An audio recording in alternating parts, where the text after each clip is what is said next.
Hello दोस्तों। तो इस एपिसोड की शुरुआत भी वहीं से होती है जहां पे इसका लास्ट एपिसोड एंड हुआ था। अब हमारा ये वाला एपिसोड स्टार्ट होता है तो हम देखते हैं कि लिंग फेंग और बाकी सभी हेवल स्वॉर्ड सेट के डिसेबल उस फ्लाइंग मैजिकल सोल्जर वेपन्स की तरफ देख रहे होते हैं। वहीं लिंग फेंग अचानक से आसमान में रोशनी उनकी तरफ आते हुए देखता है, जिस पर वो तुरंत ही पता लगाने के लिए अपनी सोल इंस्टेंट आई को यूज करते हुए जब देखता है तो वो तो और कोई नहीं बल्कि मिस जैक्विन होती है। लिंग फेंग उसे देखकर काफी घबरा जाता है, जिस पर मिस जैनीर उसको कहती है लिंग फेंग क्या हुआ, जिस पर लिंग फेंग उसको जवाब देता है मिस जैक्विन एक बहुत ही बड़े खतरे में है, जिस पर मिस जुई उसको कहती है चलो फिर उसको बचा लें, जिस पर तुरंत ही लिंग फेंग उनकी तरफ बढ़ने लगता है। अब वहीं दूसरी तरफ मिस जैक्विन लिंग फेंग की मदद मांगने के लिए तेजी से उसकी तरफ बढ़ रही होती है कि तभी वो फ्लाइंग मॉन्स्टर उसको चारों तरफ से घेर लेते हैं। मिस जैक्विन उसे बचने के लिए भागने लगती है कि तभी एक मॉन्स्टर बर्ड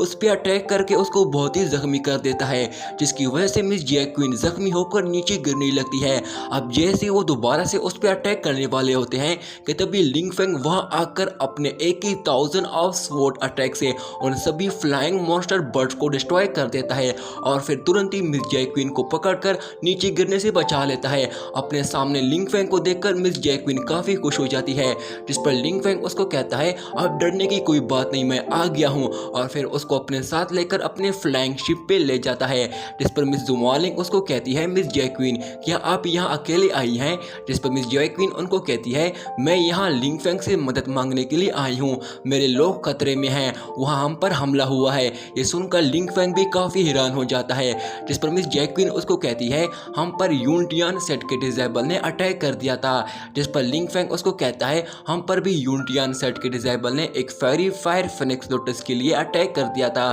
जिस पर मिस जुई उसे पूछती है यूनिटियन के डिसेबल ने तुम लोगों पर अटैक क्यों किया है, जिस पर मिस जैक्विन जवाब देती है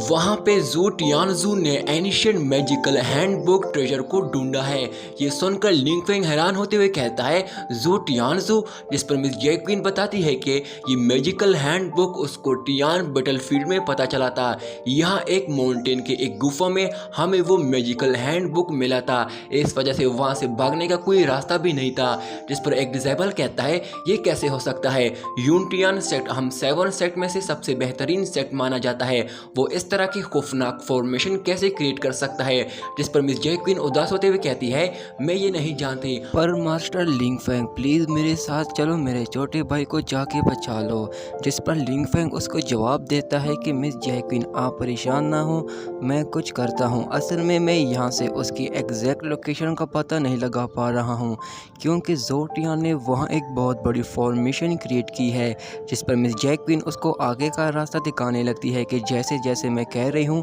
आप इस रास्ते से चलें, मैंने इसको वहीं पे छोड़ा है। जिस पर लिंग फेंग कहता है ज़ेटियान ने जो फॉर्मेशन क्रिएट की है हमें इसके बाद इसको ओपन करना होगा, फ़र्क नहीं पड़ता उसने किस किस्म की फॉर्मेशन क्रिएट की है, पर आखिर वो अपने ही साथियों पर अटैक करके उनको जान से क्यों मारना चाहता है। अब तभी मिस जुई उसको कहती है लिंग फेंग वो देखो मैजिकल वेपन, जिस पर मिस जैक्विन उसको कहती है लिंग फेंग ये कोई मैजिकल वेपन नहीं है। जिस पर लिंग फेंग हैरान होते हुए खुद से कहता है मैं इस वेपन्स की एनर्जी की ऑरा को भी महसूस नहीं कर पा रहा हूँ। जिस पर मिस याओ बाई उसको कहती है ज़रूर किसी ने इसमें अपनी एनर्जी डाली है ताकि वो इसकी एनर्जी की ऑरा को छुपा सके। जिस पर लिंग फेंग गुस्से से कहता है ये एक बहुत ही बड़ी ब्लड सेक्रीफाइस फॉर्मेशन है। जिस पर मिस याओ बाई उसे कहती है तुम्हें संभल कर रहना होगा, यहाँ बहुत से डीमन सोल्जर्स हैं जो कि यहाँ हर एक एंशिएंट डीमंस को छुपाना चाहते हैं। जिस पर लिंग फेंग कहता है वो मुझसे नहीं बच सकते। अब तभी लिंग फेंग अपने माइंड टेक्निक की मदद से सीनियर जोन की लोकेशन का पता लगाने की कोशिश करता है, जिस पर वो कहता है वो मुझे मिल गया है। अब तभी यहाँ पे हमारा सीन चेंज होता है जहाँ हम बहुत से डीमंस ड्रैगन मॉन्स्टर को देखते हैं जो कि वो वहाँ उस गुफा में पहरा दे रहे होते हैं। सीनियर जोंग बहुत ही ज़्यादा ज़ख्मी होने की वजह से ख़ुद को हील करने की कोशिश करता है, पर वो अब अपनी पावर्स तक इस्तेमाल नहीं कर पा रहा होता है। जिस पर वो खुद से कहता है ये demon lizard monster god and martial art level के 3rd लेवल के हैं, मैं यहाँ से ज़िंदा बचकर नहीं जा सकता हूँ। अब तभी उनमें से एक मॉन्स्टर की नज़र सीनियर जोंग पे पड़ जाती है, जिस पर वो तुरंत ही उस पर अटैक करके उसको पीछे फेंक देता है, जिसकी वजह से सीनियर जोंग पीछे गिर जाता है। जिस पर वो खुद से कहता है लगता है मेरी डिवाइन सोल अब डिस्ट्रॉय होने वाली है, जिसकी वजह से अब यहाँ पे मेरी मौत भी हो सकती है, क्योंकि मैं यहाँ पे अब कुछ भी नहीं कर पा सकता हूँ।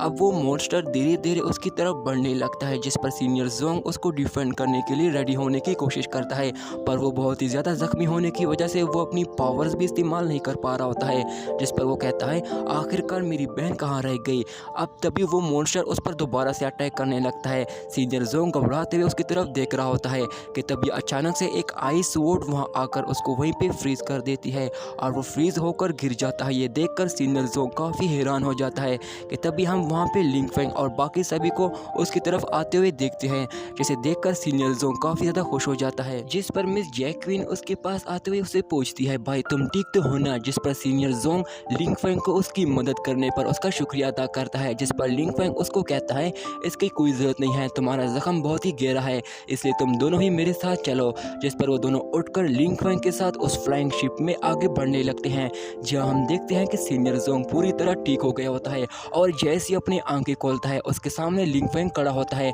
जिस पर वो लिंग फेंग को कहता है क्या तुम उस माउंटेन की तरफ जाने वाले हो, जिस पर लिंग फेंग जवाब देता है हाँ। ये सुनकर सीनियर जोंग परेशान होते हुए कहता है प्लीज़ वहाँ मत जाओ, वहाँ पे जोटियानजू ने एक बहुत बड़ी फॉर्मेशन का सेटअप किया है, जिस पर लिंग फेंग जवाब देता है मैं ये जानता हूँ जोटियानजू ने उस फॉर्मेशन अरे के लिए ज़रूर कोई प्लान भी बनाया होगा, मैं देखना चाहता हूँ आखिर वो चाहता क्या है। जिस पर सीनियर जोंग उसे पूछता है तुम क्या करने वाले हो, क्योंकि मुझे डर है वहाँ जाने के बाद ज़िंदगी और मौत का कोई पता नहीं चलता। जिस पर लिंग फेंग कहता है वहाँ कोई भी ख़तरा क्यों ना हो, अगर जोटियानजू वहाँ पे है तो मुझे बस उसका ही इंतज़ार है। ये सुनकर सीनियर जोंग थोड़ा शांत हो जाता है। अब तभी हम देखते हैं कि वो फ्लाइंग शिप उड़ते हुए उस माउंटेन पे पहुंच जाती है, जहां वो सभी उस मैजिकल गैजेट को ही देख रहे होते हैं जो कि अभी भी स्पिन कर रहा होता है, जिसे देखकर जी को भी कुछ समझ नहीं आ रहा होता है। जिस पर वो लिंग फेंग से पूछता है मास्टर लिंग फेंग क्या सच में यहाँ ऐसा कोई ब्लड सेक्रीफाइस आ रहे हैं, क्योंकि मैंने तो इसके बारे में पहले कभी भी नहीं सुना है। जिस पर मिस कुआन यून लिंग फेंग को कहती है क्या यहाँ किसी से कोई खतरा है, जिस पर लिंग फेंग जवाब देता है ये फ्लाइंग मैजिकल वेपन यहाँ पे स्पिन कर रहा है तो ज़रूर मुसीबत भी इसके साथ ही होगी। जिस पर मिस याओ कहती है हमें नहीं पता यहाँ कितने खतरनाक मॉन्स्टर हैं, हमें संभल कर रहना होगा। तभी मिस जुई लिंग फेंग को इशारा करते हुए कहती है वो देखो एक जहाज़, जिस पर हम देखते हैं कि उस जहाज़ से कुछ लड़कियाँ उस जहाज़ से उतरते हुए कहती है उस जहाज़ में वहाँ और भी डिसेबल्स हैं, चलो वहाँ चले, जहाँ हम देखते हैं कि ये सभी और कोई नहीं बल्कि जिनू सेट के डिसेबल होती हैं। जिस पर लिंग फेंग उनका स्वागत करता है, जिस पर उनका लीडर कहता है क्या तुम लोग भी इस एंशिएंट मैजिकल वेपन्स के लिए आए हो, जिस पर वो लड़की लिंग फेंग को कहती है हम किस्मत वाले हैं, यह हम सबसे पहले आ गए हैं। जिस पर लिंग फेंग कहता है लेकिन उसको हासिल करने के लिए बहुत से डीमंस और मॉन्स्टर भी हमारा पहले से इंतज़ार कर रहे हैं, यहाँ बहुत ही ख़तरा है। और यहीं पे दोस्तों हमारा ये वाला पार्ट भी एंड हो जाता है।